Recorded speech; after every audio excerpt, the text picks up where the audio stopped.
بسم الله الرحمن الرحيم.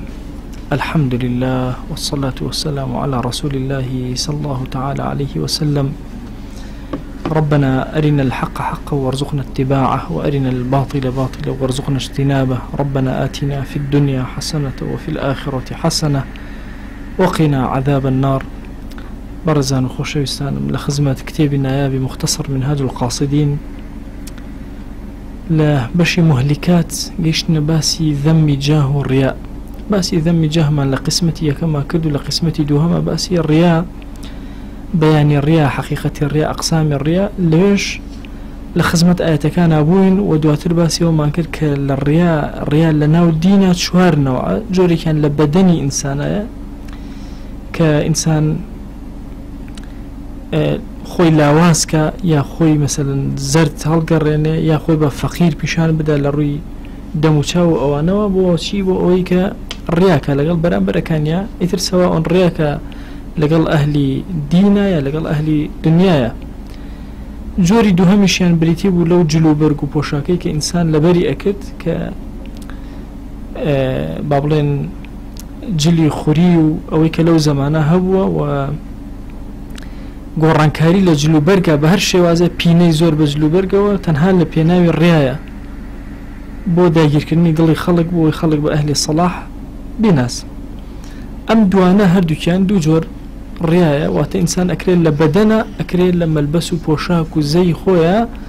ڕێیا بکە. سێهەمین جۆر ئەمەوتمانە چوارە، سێهەمینیان بریتە لە ڕیا لە قسەیە، الرياء بالقول، ورياء أهل الدين بالوعظ والتذكير وحفظ الأخبار والآثار لأجل المحاورة. أوجبه شيء كإنسان الرياء بكا لقل أهل الدين لوعظ قصيا واخوي بشان بداك كسيكي زوزو وارع وخواناسا لا بابلين ذكر أوانيك جيبجيئك لآثار جيرانويا بهر يشق لوانا يعني يا كومالا شد لبركة تنها لبيناوي أو محاورة لقى خلقها وابشان بدك علمك زور قوري بيه وزور هول أدا بدوي السلفي صالحة بقري وأنا إنجا هميشة لنا وخلقها ليه بجولنا كأنما بشاني خلق بدا باذكريشكا بشاني خلق دا بيعمل لك من لقول ما قول مذاكرة إنجا منكرة كاتك أبيني خوي أشلجين خوي أو أكات إنجا كاتك لقل بابلن قرآن أخويني لبيش شاوي خلقو أنا دنجي خوي ناسك كاتو هواش كاتو همو أمانة بوي خلق وابزانه كأم دائما غنبارة حزينة هاوينة أما لبرخاتي خلق أم جوري للرياء زور خطرة چونك قصة آسان ترين جوري الرياء كإنسان بتوانتيا بيك أي تصور كان لبدنا هند جار زحمتيتيا لجلو برقش هندي جار زحمتي لقصة حيث زحمتي يعني إنسان كالرياء بزمان بك بويا زور طبيعي خوي بكسيكي خواناس أداة قلم زمانية جولين ذكر أكا قصدكي ناخي خوانية يخلق بيه بلن والله بيه زاكيرة وإنساني كي باشو أفرتي كي خواناس ومثلا هندي جار مشاجرة يعني جاري وهي للكسيكا كيشي هي كسي قصائك أم لو لا حول ولا قوة إلا بالله، لا حول ولا قوة إلا بالله، هرجورك للرياء يعني مثلا إنا لله وإنا إليه راجعون، إنا لله وإنا إليه راجعون، هو من ذكر هموم بلام تنهامو بس تكشيا لبيش هاي خلق بو كيفية خوي بشان بك حقيقتي خويني إنسان بيزنك تكلفك أبو قوريني حقيقتي خوي شون أوها والله إنسان بريالي دابي جاري باشد وبدا يعني خواهي قوري بريالي دابي بإنسان لما تيبقى أجر همو دنيا برانبري أو بوسنا وخرافو بلن هاد جاري باشكة الروح أجر قرارج بالرب العالمين شخصية ندات لنا وخلقها والله حتشيش تبي كشخصيتك أو نتر أشكي يا جاري وهاي إنسان لشتيك أخوي أو أكا لبرو اللي بيشاي وخلق أخوي بشان بدا منكريك إيه منكر كان أكريب الشوازي كتير يعني ببير من لمجلسك أبوم يعني كسك هات راسبو كسك عرخور أوانو مسلمان لنا أو مجلساو هات توقي لقلا كردين داسي خصدوا من توقنا كم لقل عرخور أو كردي بيك قال لنا مجلسك هي ضرور نبوا چکە ئێمە لە مەجلیسێکا بە مەسەکەی ئەوە نەبوو میش هەستم کرد و گەنجە زۆر زۆر پێشکە من بە دوو دەستەوە خۆم لەگەڵا کرد وی بۆی تاویزکەمەوە دوای لە پەنای خۆمەوە دامن یعنی بۆ تۆ ئەبێ مەسەلەن بۆ پیشان بدەیت کە تۆ کەسێکی زۆرتە وڵات تەوقە من ناکەم لەگەڵ ئارەخۆرە تۆ لەوە غیبەتەکەی لێرە ئەتەوێت تەنەزوهکەی لە شتێک یا ئەتەوێت لە پێش چاوی خەڵک نا ئوسلوبی داوە ئوسلوبی مسلمان بەم شێوازە نییە لە شکاندنی خەڵکە حتى وكن أمرك بالمعروف معروفا والله أمر بمعروف أجر بمعروف نبي كالكينية هند جار إنسان الرياء سري لزوجته لتيك أدا يعني بروا كان جاري وهي أتهم منكر بقوري طبعا نفس سلنا وخلق يسال فلان كذا هات شون ما هم وساوسي الشيطان بول الريلادان بويا بيغمري خوا صلى الله عليه وسلم فرمي الزور لقومك كما ترسم لما سي الرياء أمتك والرياء لها مش تزات اللي ولي أنا ترسم أشياء كرده وشاك أجر ورناك سبحان الله هيج أجيد أزناك وي إنسان براسي به لو مسلي الرياء زور بورياء تعاملك بلا قصية بتابتي كأسان تريني أنا أبي زور بارز قالي لخويبك لقل أهل الدنيا شا إنسان جاري وهي الرياء كأخوار أهل الدين طبعا أهل خواناسين أمش خويب خواناس بشان ده لزمانه أهل الدنيا كأهل الدنيا لقل أنا بو شوازة كومل الشعري زور لبركة نموني زور هول أدا قصي فصيحي جوان لبركة لقل أهل الدنيا كقصئك بوي بيبلن بلن والله كاكا أما كسيكي زور لبلبان وزمان زان وأنواع نكتو وشيروك وهين بسرهاتو تنها لأجل لبيناوي تشيش عنك لبيشناوي ويكا خلق مثلا أم خلق الدنيا برو الدين بينه تنها بوي بيبلن إنساني كباش بوي براس إنسان لمثلا الريال الزمانة أبي خوي زوزو بارز الريال لبدنا الريال لجلو برقة الريال لقصية الريال لكردوية شوارع من دانك غزالي باسي أكا أفرمي الرياء بالعمل إنسان جاري بكردوية كان الرياء وكو مراءات مصلي يوم كسي كان يجكا الرياء كان يجكا دريج أكاتو وتطويل الركوع كالركوع أبا زوري بيأتشي تطويل أكا دريج أكاتو لبخاتي خلق سجدة كي دريج أكاتو وابشان دا زور خاشعة للرجوع لغزو جهاد لبناوي خوايا لحجة لصدقية لهم أمانة من ميدان الريان جارك لقل دوستك باسي الرياما للجهاد أكل جهاد بيغمريان صلى الله عليه وسلم فرميت شلبوبي يعني أم دينا بريتيلا شي بريتيلا جهاد لبناوي خوايا لهم شوية نزياتر كريتك مسائل الجهاد كإنسان لبرخاتي خوانب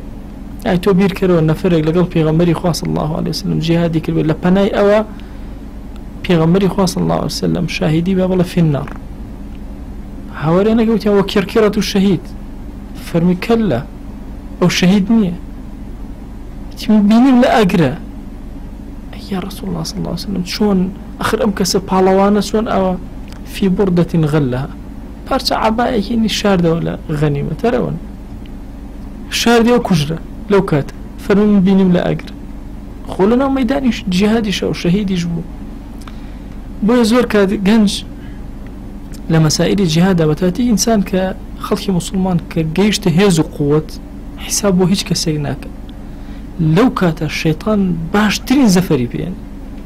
بو أبيني جاري وهي كسكا تفنجي كي بيو أي حكم خوا جيب جيكا كشي 1,000,000 مخالفات حكم خوا كخوي جاري لنفسي خويا إذا دوي لدور برا شو كأو كسيكا وحامل الرسالة إسلاما أبي الزهر أقايل يعني أو قريمان تو شهيد جوي هر شهيد ويت أو بلا جورة بلا مراءة شهيد وهيج إسفادة كليك كأفرمي في غمر خاص الله عليه وسلم بوكر كرا على إني رأيته في النار من بيني لنا أجر أفرمي هي جنگ أكا لبينايو يخلق بيبلن جريء للرجي قيامته أي عبد شيت كرد لبردمي خواه أيان من خيني خواه لبينايو تو الرشد بو من الرشد بو الرشد كبيبلن جريء وقد قيل بيانوتي تو أجرك خواه لقى بو أود كيلو بيشانوتي كسي كثير لبرو إناو دركا وقد قيل بيوتر إناو دركردو تو أجرك إنما بو أبيني أصحابي رسول الله صلى الله عليه وسلم لما يداني جهادا كتشلابوبي خيني خوي كابرا الرجاء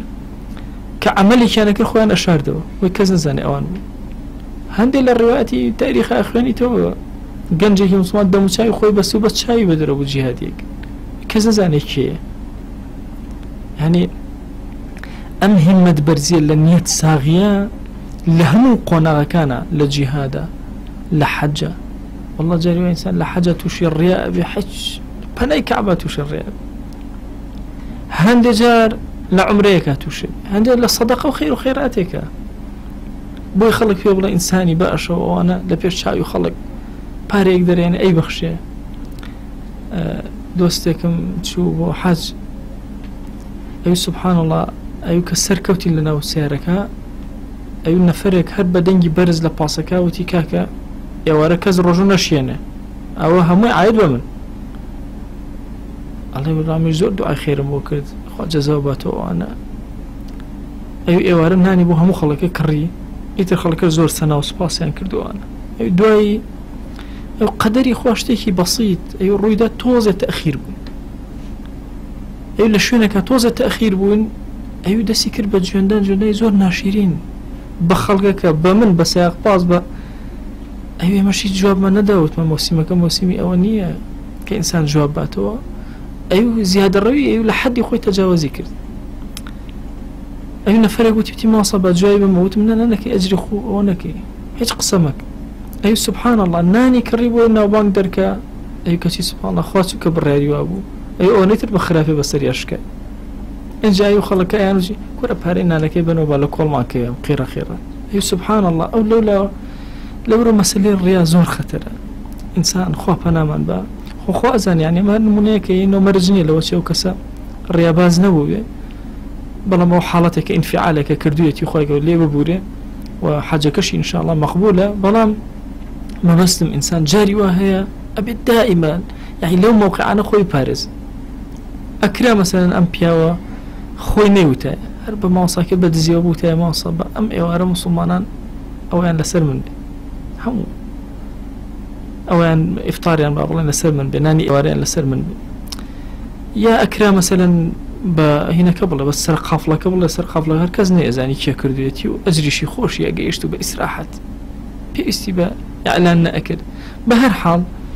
ئێمە لە سەدەدی ئەوە ئینسان ئەبێ زۆر ئاگەی لێبێ کردەوەکانی بپارێزێ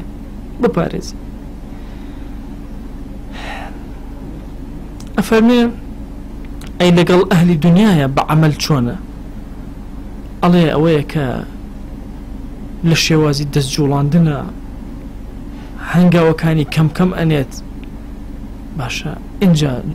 خۆی بۆن خۆشەکە اینجا خۆی مەسەن بە لار و لەنجە ئەچێ بەڕێوە بۆی تەنها پێ بڵێن کەسێکی حەشمەتدارە و ئەو ینی هەستەکەی لە شێوازی هەڵس و کەوتیا طەبیعی نییە ئەمەش لەگەڵ ئەهلی دنیایە بۆ شێوازە کەوا بوو ئێمە ڕیامان هەیە لە دینە ئەکرێ بە چی بکرێ بە با بڵێن بەدەن بکرێ لاشە بکرێ لە ڕەنگی لاشەوان لە جلو بەرگ و پۆشاکە لە قسە لە کردەوە لە دینە ئەمانەتی ئەکەوێ لەوە چێ شتێکی دینی سەرفکەی بۆ ئەم باران ئەمە ڕیا لە دینە ئەی ڕیا لە دنیایە ئیتر تۆ تەبەن عەمەلەکە زۆرە بڕواکەن عەمەلە هەرچی کردەوەیەک ئەیکەی هەر هەمووی ئەچێتە ناو ئەم بابەوە ئەگەر وریان نەبی ئەکاتە مڕائات هەرچی کردەوەیەک ئەیکەی یعنی تۆ تەسەور کە جاری وایە ئینسان شتێکی زۆر نهێنی ئەکات ئەزانی شەیطان لێی ناگەڕێ ئەتو لێ گەرە بزانە خوا خۆی ئەعلانی ناکە خۆی ئەعلانیەک لێ ناگەڕ يعني أبي إنسان زور بملاحظة بلغ نفسي خويا هم أنت أكوين أم بابة الرياء بابة تجني بقول والله فلان كذدين لجهد وأنا تي أكوين بس أبي دائما مراقبة متابعة أعمال وكردو وزمان وجلو برجو همو حصو كوتكان كآية لبر خلق أمانة أكيا لبر خوي دائما أما لما الملانيابي مثلا الدنيا شا طبعا الرياء هر أكري بأنواع شواز أبيش أوي كان جلو برجو بوشاك کردەوە باشە خۆگۆڕین خۆڕازانەوە نازام چی هەموو ئەمانە بۆ ئەهلی دنیات کە کرد ئەکاتە کردەوە یا با بڵێ ئەکاتە ڕیا لە چێ لە کردەوە قسمتێکی تری باس کردووە غەزالی ئەفەرمێ هەندێک جار ئینسان بە چیەوە ڕیاءەکە بە چیەوە خۆی هەڵئەکێشێ بەوەی کە ڕەفیقی زۆرە خەڵک زۆر سەردانیەکە هەوڵ ئەدا خۆی بە عالمێکی زۆر گەورە پیشان بدە یا عابدێکی زۆر گەورە بۆی خەڵک زۆر زیارەتی کەن حتا مەسا هەندێک جار عالمێکی گەورە زیارەتیەکە ئەڵێ کاکە من فڵان کەس هاتووەتە لام یان کەسێکی دنیاوی جاری وایە سەری لێدا دنیای لێتەوە یەک وازانە شتێکی زۆر گەورە ڕوویدا یان ئەوێ مەسەلەن ئەهلی دین دائیمە سەردانی کەن بێن ئامۆژۆی کەن ئەوە حەزەکە خەڵک تەبەڕوکی پێ بکەن طبعا مەسەلەی نفسی ئینسان زۆر سیر ینی بڕواکەن لە ژیانی خۆمە زۆر کات پێش ئەوەی بمەلە تەسەووری ئەمە باشە خەڵک بۆچی مەسەلەن خۆی زەلیل ئەکە لە بەردەم مرۆڤە مرۆڤ چی ئەمە هەموو مرۆڤی یەکسانین یان ئەمە باش ئەم کەسانە چۆن ڕازی ئەبن خەڵک ئاوا خۆیان تەزەلل ئەکەن لە بەردەمیانە هەر خۆی نەفسێتی کابرا چۆن قبوڵک سبحان الله نفسی ئینسان بە عەبدایەتی دامەزراوە يعني أبي عبداتي أجر عبداتي خوانك عبداتي غيري خواك بوي هستكي كسيك صالح أبيني وهاي مرجنا صالح هرت أم تصوري كر صالحة هستكا بكلي حزكا بكلي تسليمي دوستكم تشوفوا النجاف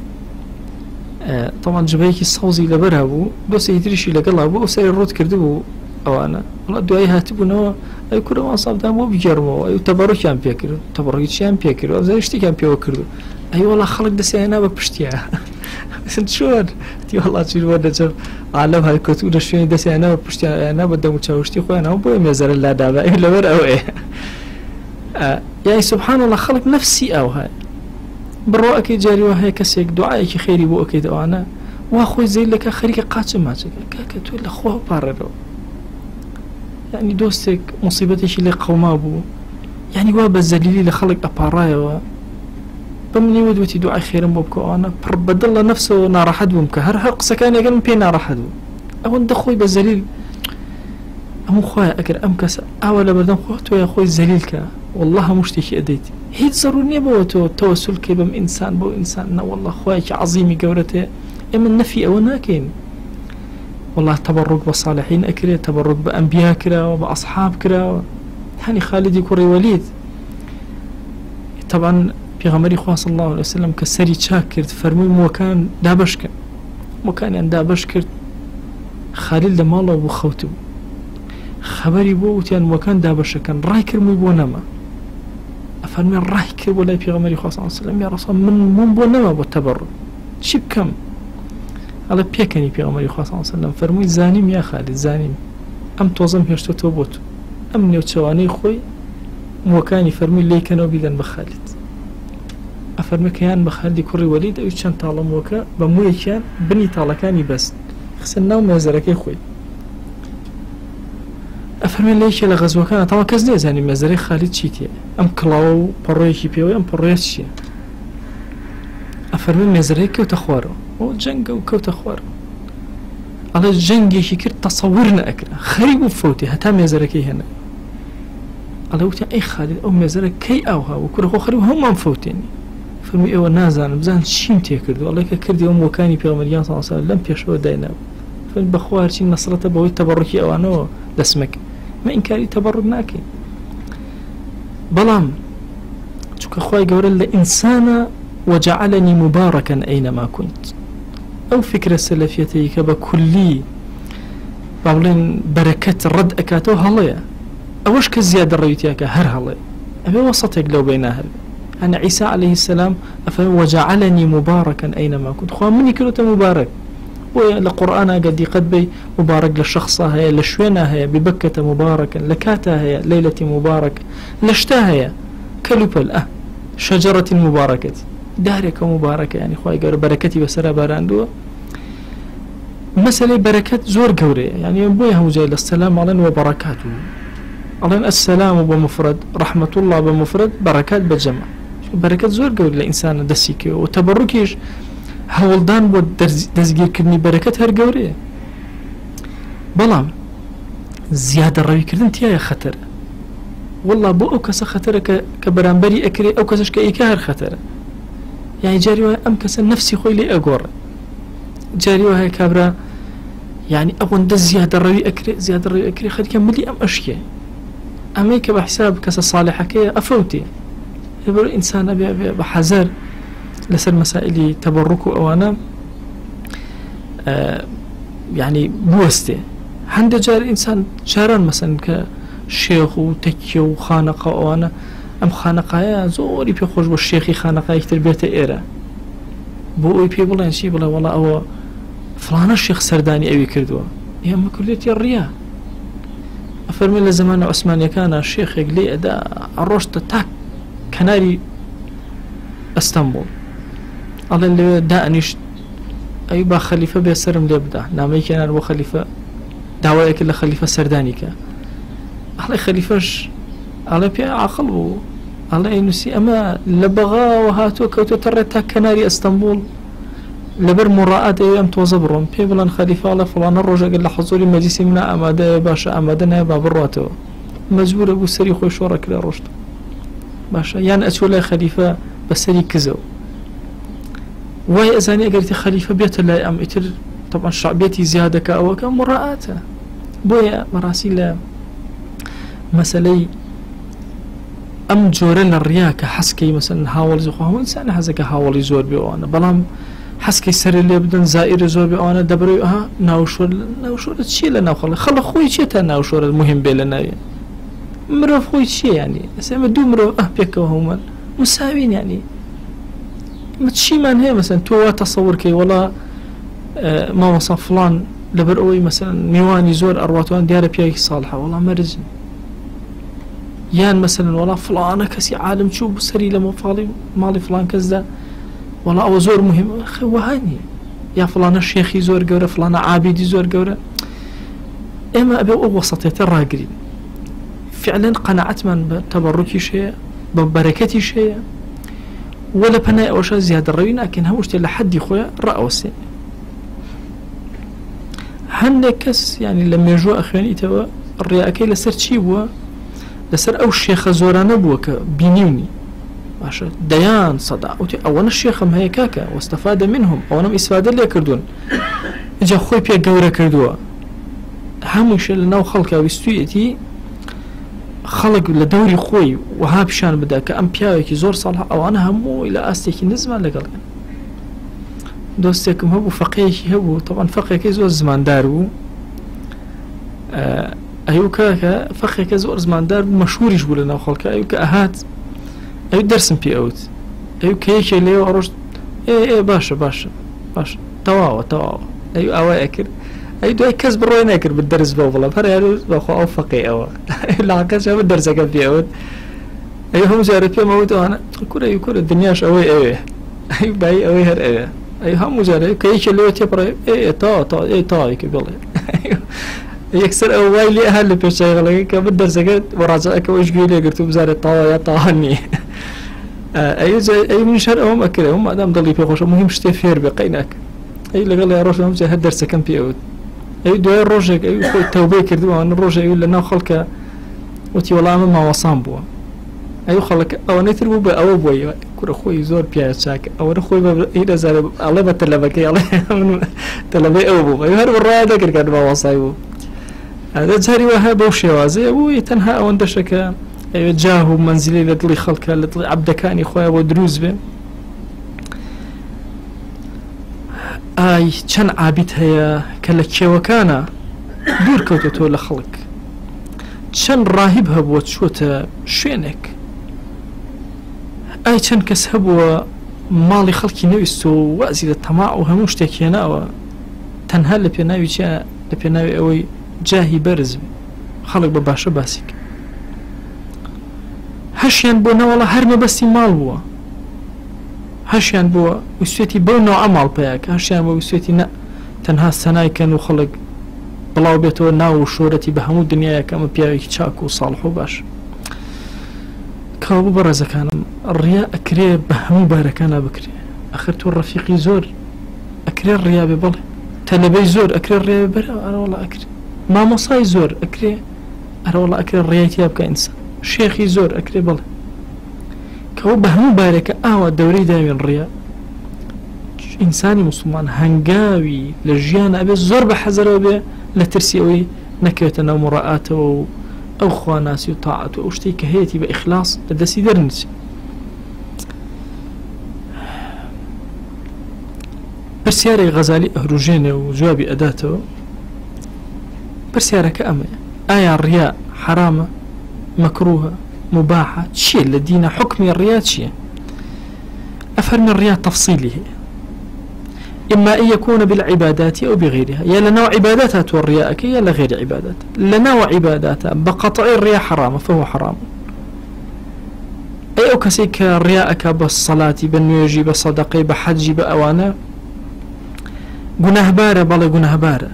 چونك أيوات بم عبادتها غير خوال أخوي الرازيك كأو خويا بس بيوست بعبادته ونك عبدك كابو كسي كرياءك شاوي لأخوانيا شاوي لعبدي خوايا توشي توري غضبي خوا به. أي أجر عبادات نبو عباداتي محض معناها، عباداتي غير محض معناها.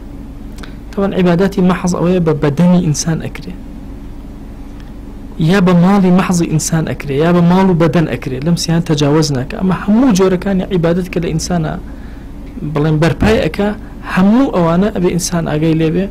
همو أشياء بابي شيء وبابي الرباية حرامه وأكسبر غضبي خواك وشك صرف عبادتك أبو غيري خو. أي أجر هاتوا لغير عبادات تابو مثلا كبر أيز مال بياك آية حرامة ماشا أفرمي أو أيوة تنها منزلية لدلي خلقها بياك ما بس نية عبادة صرفك لا خو أبو غيري خو مراعاتك لا تنها أيوة باريشتيكي دسكي أفرمي آية أم جورة حرام نخير أم جورة حرام نية أو كومالة تلبيسات أكا باشا أيوة مثلا جاهي دسكي يان أيوة كمي لمالي دسكي كإنسان بيويستي هر أوندا آية لو شتاناك قصيه بكا باسي خوي بكات أم باسي خوي أكيوت بابي أوكا الرياي كردبه بونمونا من شاگردێکم پێویستە کەسێک هێت کۆمەڵە صفاتی خۆی باسەکە بۆی وەرگیرەوە شاگردێکی ئایا ئەمان ئەچنە بابی ڕیاوە ئەمانە هیچی ناچێتە بابی ڕیاوە حرام نییە هەر چۆن سەیدنا یوسف عليه السلام فەرمووی ئینی حەفیظ علیم من حەفیظم من علیمم ئێ باشە خۆ بەمە جاهی بۆ دروستە بوو ئایا بەیانکردنی ئەم صفەتانەی خۆی و باسکردنی ئایا ئەکاتە ڕیا نەخێر ناکاتە ڕیا چونکە يعني جاه مسألة جاه بلو منصب وأمانة خو حرام نية زيادة الروية كتيايا صرفي همتك كتيايا بيت حرام إلا أمن ليك حالته إنسان وهاي ليه بي اشتاني بلي كوانا بي إن جاءتنا بابي حرام بونمونا أجر كسيك أيوب بقات السلطة بس درو من آواءك من آواءك من بوشي وازأب من واش نبي لحقيقته أو حرامي كي جيب جيكر لا مسألة مالكش عينا يعني إنسان أي مالك يدسكوت هندي جار هندي مواصفات خوي باسكا بوي مالك يدسك عينا بهما شي وازناتو يعني بلين حرامة أقد لحد يخوي تجاوزنك أو برو درو وانا نر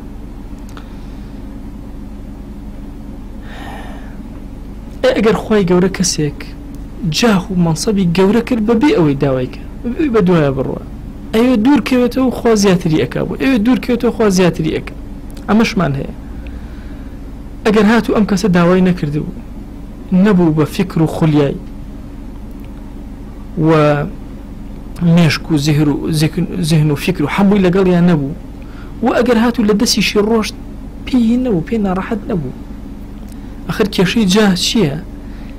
هكا بلت كردو هلبت كربوي حتى جاه تبي هل بدوية الرأي كليو كم كيو الدنيا وليه تويك نأوانب آية أم كسات شون يعني آية أم كسات لقناها نية نخي لقناها نية چونك هيد جاهيك نية بقدر جاهي بيغمر إخوة صلى الله عليه وسلم قولي جاهي علماء دين هرخوا خوي قوريانك بلام كيشلة شيء لوايك إنسان هم يصرف كابوي جاه بياك والله كان هم يصرف كابوي جاه بياك وانا دين نقصانك أو قصي غزة يمكن بحرام بلام أبي أقام الليبي لمسألة جاها خۆپاراستن حتا بکرێ هێشتا کەم بەڵام کە خۆش جاری خوا زۆر گەورە قسەی هەیە ئیمامی غەزالی ئەفەرمێ ئەی ئەو کەسێک کە طالبی علمی کە علم ئەخوێنێ علم بۆ جاه مەخوێنە علم هەر خۆی جاهی لەگەڵە ئێستا تۆ کەلیمەیە کە ئەخوێنی بیخوێنە حەقت ناوێ بەسەر ئەوە بڵێ وەڵا با ناو دەرکەم بەم کەلیمەکە ئەیخوێنم لێکەڕێ هەر خۆی ناو دەرەکەی چونکە هەر علم ئەوەیە طەبیعەتی وە علم شۆرەتی لەگەڵایە علم جاهی لەگەڵایە علم سوڵتانی لەگەڵایە علم ماڵی لەگەڵایە يعني ئەمانە هەر حاصل و مەحسوول لەگەڵ ئەوەیە لەگەڵ ماڵە ئەگەر علم دەستکەوت هەموو ئەوانە دەسەکرێ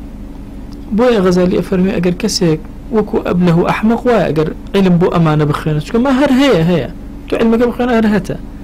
یەک شتی تیانە علم لەبەر خوا تۆ ئەمە کەسب کە ئەمان ئێر خۆی لەگەڵە والله خوا علمی دایتێ ماڵت ئەداتێ سەرۆ سامانت ئەداتێ جاهت ئەداتێ شۆرەتە ئەداتێ خەڵک بە جوان ئەدبینێ بەخوا جاری وایە هەڵا ئەەکەی سبحان الله هەڵەکە خەڵک بە هەڵە نایبینێ تەسەورەکەی هەڵەکە خەڵک هەندێک جا بەڕاستی بین هەڵەیە ئەو شتە هەڵە بووە خەڵک بە مسلمی وەری ئەگری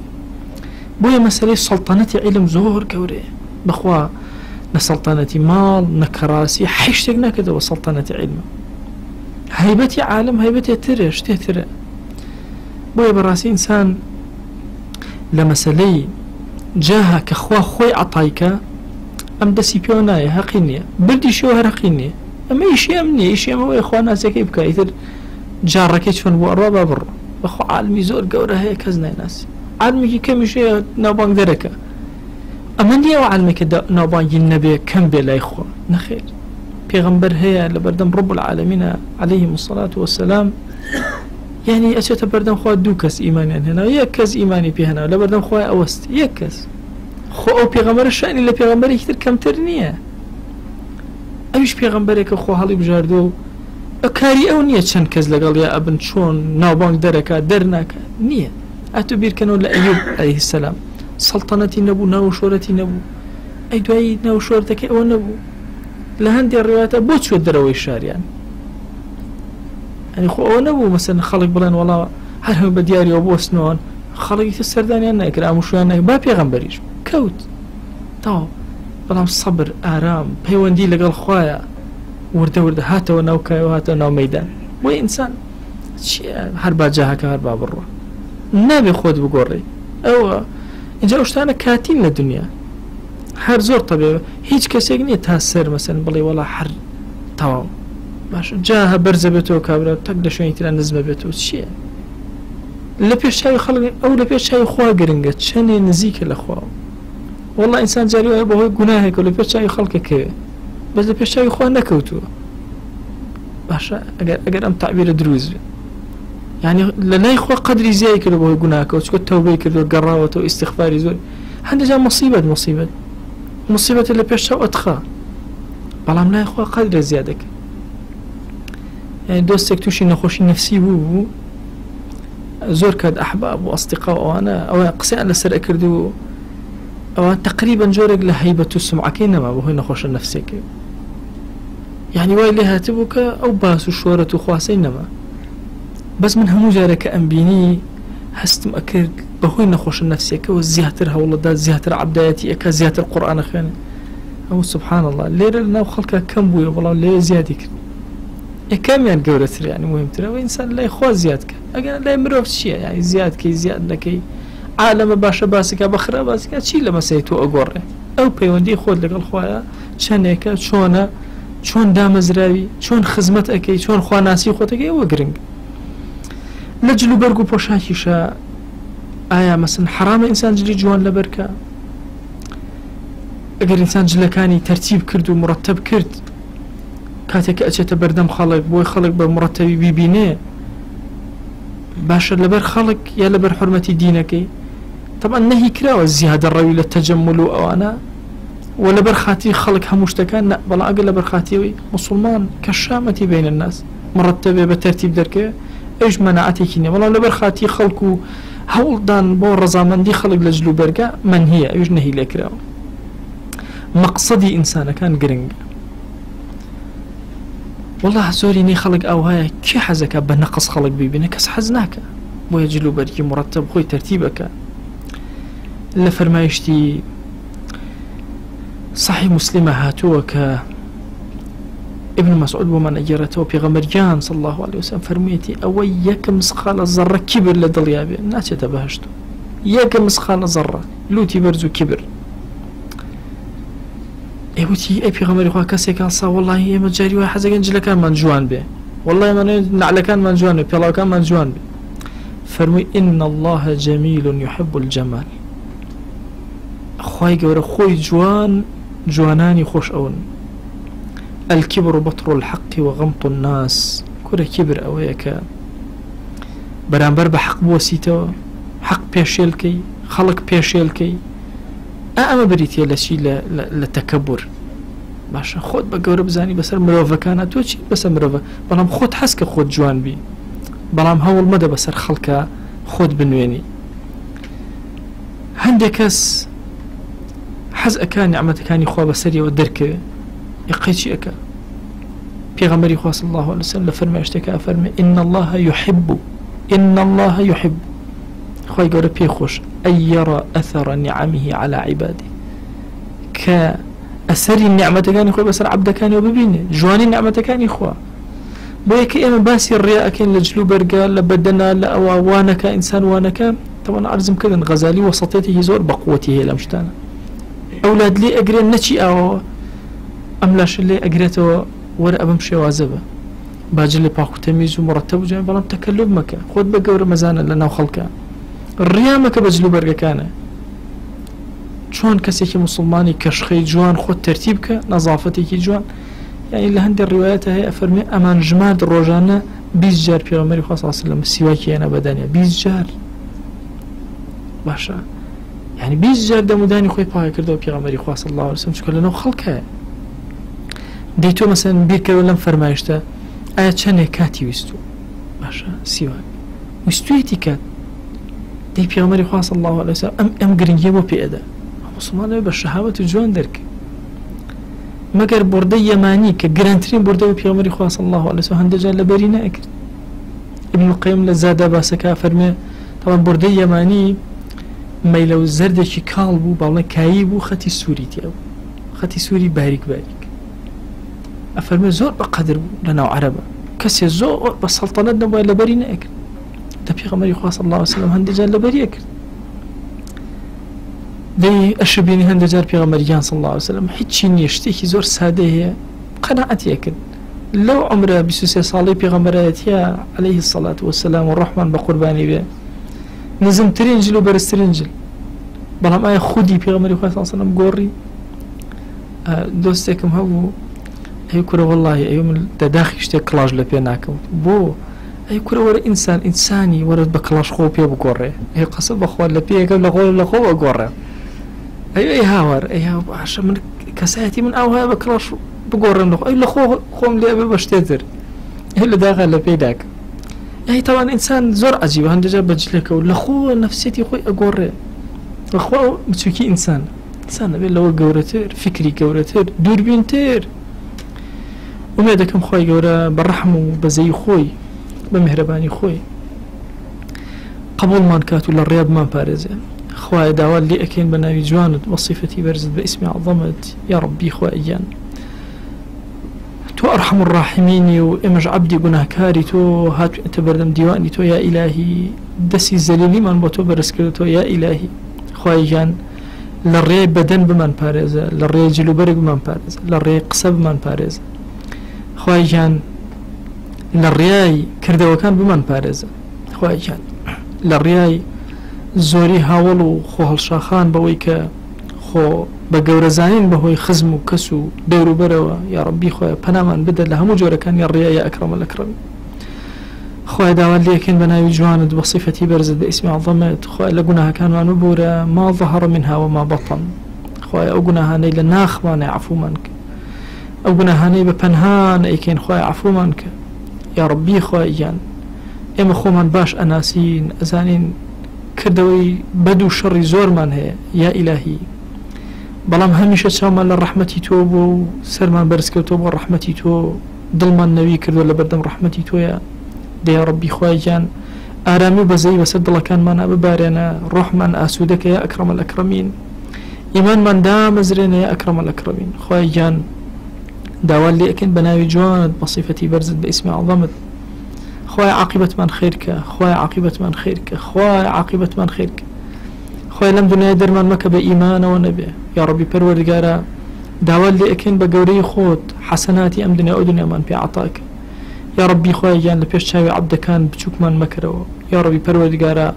لە پێش چاوی ڕەحمەتی خۆت خوای کەممان مەکەرەوە پەروەردگارە داوا لێ ئەکەین بە بەزەی خۆت لەگەڵمانە بجوڵێرەوە